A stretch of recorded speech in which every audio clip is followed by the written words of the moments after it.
अब ये जो आपका बेस है, अब यहाँ पे मैंने ए एंगल ले लिया है क्योंकि ए के बारे में बात हो रही थी, तो मैंने यहाँ पे ए एंगल लिया है। अब उसके बाद आप देख सकते हैं कि इस मुसल्लस में 3 ज़ाविया हैं आपके। ये ए तो मैंने इसको नाम दे दिया, इस वाले ज़ाविया को। अब आपका एक ये वाला ज़ाविया बचा है और एक ये वाला ज़ाविया बचा है।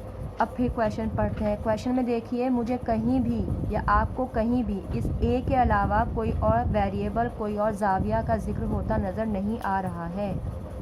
इसका मतलब क्वेश्चन ने हमें फ्री कर दिया है कि आप ए तो वही लो जो मैंने दिया है, बाकी 2 ज़ाविया के नाम अपने आप भी ले सकते हो।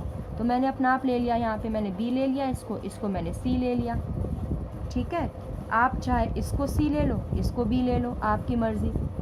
मैंने क्या कहा है, मैंने ये कहा है कि जो ज़ाविया क्वेश्चन में दिया है वही आप लेंगे। तो मैंने क्वेश्चन में ए दिया है तो मैंने ए ले लिया। अब ए के अलावा ये जो आपके 2 ज़ाविया बचे थे, एक 90 डिग्री वाला ज़ाविया और एक जो ऊपर लटका हुआ है हवा में वो वाला ज़ाविया, इन दोनों ज़ावियों का आप कुछ भी नाम ले सकते हैं। पी क्यू भी ले सकते हो, आर एस ले लो, एम एन ले लो, कुछ भी ले लो, लेकिन ये ए ही रहेगा। क्यों रहेगा ये वाला ए? ये ए इसलिए रहेगा क्योंकि हमें यहाँ पे दिया हुआ है, और जो ज़ाविया आपको दिया हुआ होता है या जो निकालना होता है वो कोशिश करना कि आप कायदे या बेस पर ही लो, इस लाइन पर ही लो। ठीक है, इतना क्लियर हुआ आपको? अब हम करते हैं आगे क्वेश्चन। अब देखिए इसमें क्या है, इसमें हमें यहाँ पे गिवन है tan a = 4/3, ये दिया हुआ है आप। ठीक है, अब देखिए tan, अब मैं थोड़ा सा आपको समझा दूँ ज़रा। यहाँ पे ज़रा समझाने के लिए मैंने एक न्यू पेज ले लिया, कि वो तो क्वेश्चन करने का पेज था, तो मैं आपको यहाँ पे थोड़ा समझा देती हूँ। जो हम करते हैं क्वेश्चन जिस मेथड से, वो वाला वर्कशीट वाला मेथड नहीं। ठीक है, देखो समझाने का तरीका क्या है। आप देखो ऐसे ही करोगे क्वेश्चन तब नंबर नहीं कटेंगे। पहले आपने एक राइट एंगल ट्रायंगल बनाया, क्लियर हुआ? अब यहाँ पे एक 90 डिग्री का बनाया आपने। ठीक है, अब उसके बाद यहाँ पे कोई भी नाम दे दो आप यहाँ पे ए बी दे दो, जो हमने पहले दिया है ना हमने नाम, वही नाम यहाँ भी दे देते हैं हम। बी, ये ए और ये आपका सी, ये नाम आपने दे दिया। यहाँ पे मैं लगा देती हूँ कैप ताकि उड़े ना। ये आपका हो गया। ठीक है, अब समझिए, अब मैं समझा रही हूँ कैसे किया जाएगा सारे क्वेश्चंस, वो मैं समझा रही हूँ आपको। इसके अंदर ट्रिग्नोमेट्रिक रेशोज़ जो हैं वो कैसे निकाले जाते हैं। देखो ये आपके 3 ज़ाविया हैं। ठीक है, ये एंगल ए है, एंगल सी है। अब चूँकि मैंने ए लिया है बेस पर, तो मैं ए का ही जिक्र कर लूँगी। फिर नेक्स्ट डायग्राम में मैं आपको सी लेके दिखाऊंगी। मेथड वही रहेगा, फॉर्मूला वही रहेगा, बस ए की जगह सी लिखा जाएगा। ट्रिग्नोमेट्रिक रेशियोज आपके होते हैं साइन, साइन से डिनोट करते हैं, SIN साइन। पहला रेशियो आपका साइन होता है।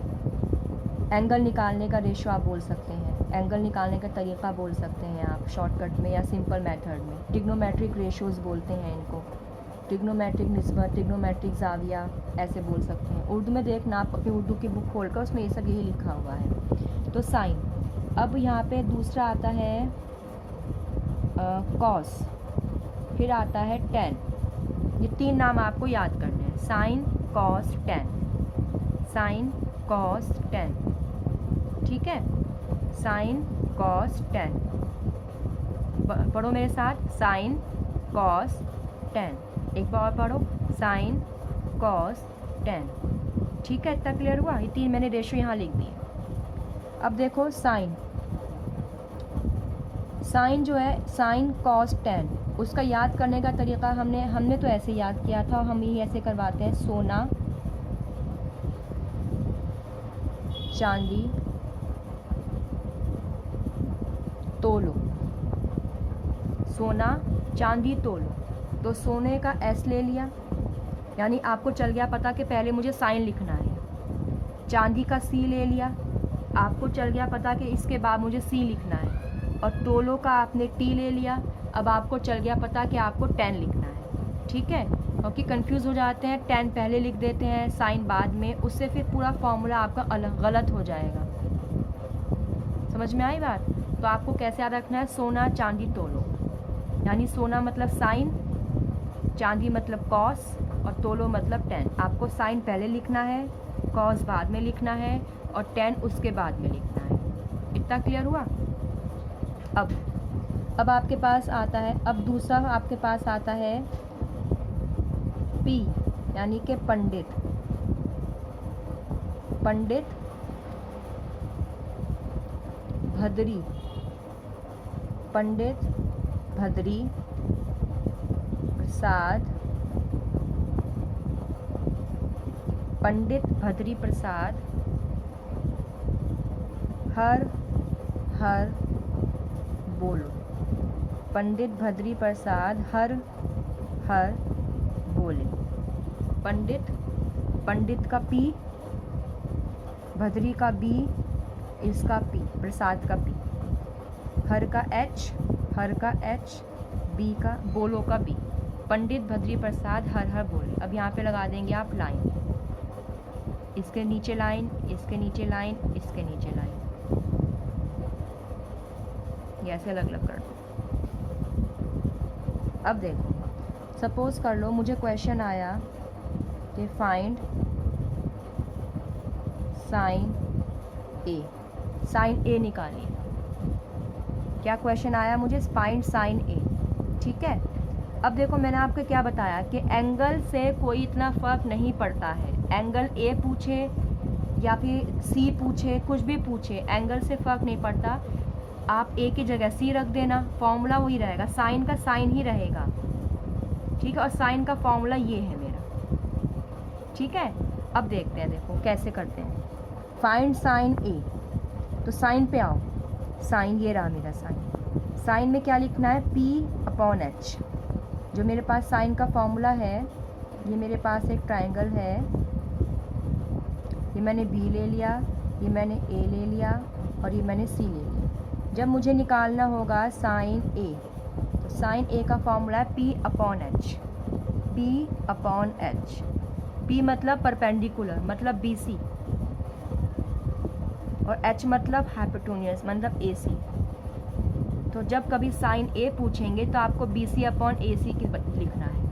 अब आते हैं अपनी इस वाली वर्कशीट पर, जो आपको वर्कशीट ये दिखाई है। देखो साइन A BC/AC लिखा हुआ है, साइन A BC/AC लिखा, तो ऐसे इस तरह निकाला है BC/AC हमने, ठीक है।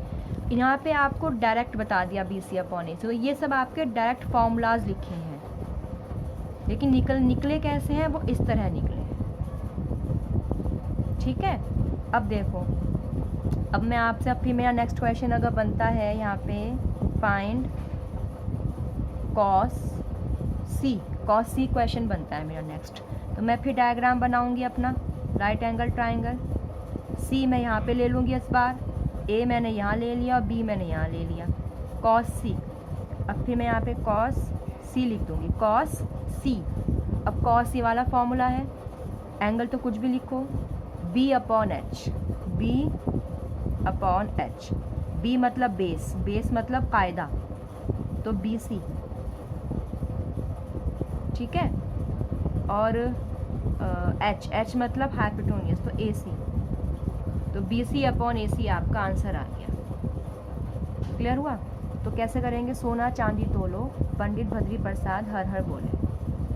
इतना क्लियर हुआ थोड़ा बहुत? अब आते हैं अपने क्वेश्चन पे, जो हमें क्वेश्चन करना है। हमें करना है अपना question number first, example number 1। यहाँ पे 10 दिया है, ठीक है। 10 का भी, अच्छा 10 दिया। अब मैं फटाफट, जल्दी मुझे तो याद है, अब तो मैं फटाफट क्या लिख दूँगी? सोना चांदी तोलो, यानी साइन कॉस 10, ठीक है। और यहाँ पे लिखूँगी पंडित भद्री प्रसाद हर हर बोले, यहाँ पे लगा दो E। अब मुझे पूछा है 10A दिया है 4/3, यानी कि मुझे ये दिया है, ये दिया है 10, तो 10 क्या दिया है मुझे? 4/3, यानी जो मेरे पास परपेंडिकुलर है वो 4x है। रेशो दिया ना, देखो रेशो, यहाँ पे रेशो दिया है, तो परपेंडिकुलर 4 है, मतलब परपेंडिकुलर मतलब BC, तो मैं यहाँ पे 4x लिख दूँगी, क्योंकि आपको पता है कि जब कभी रेशो से हम नंबर में कन्वर्ट करते हैं हमेशा एक वेरिएबल x लगाते हैं, देखो बताती हूँ आपको, बहुत सारे आपको दिख गया, याद कुछ याद होगा क्वेश्चन हमने किया था एक, कि आपको जाविया दिए थे 3:4:5, ऐसे जाविया दिए होते थे आपको एक क्वेश्चन में। एक आपका चैप्टर था 9th में क्वाड्रिलेटरल, उसका फर्स्ट क्वेश्चन था ये इस तरह का, एंगल दिए थे। तो आपने पहला एंगल क्या मान लिया था 3x, दूसरा एंगल 4x, तीसरा एंगल 5x। क्यों?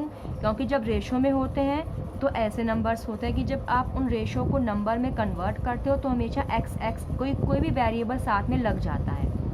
जब आप अपनी बुक खोलेंगे तो बुक में k वेरिएबल लगा हुआ है, 3k बना हुआ है वहाँ पे, आप k लगा दो, x लगा दो, जो मर्ज़ी वो वेरिएबल ले लो, ठीक है।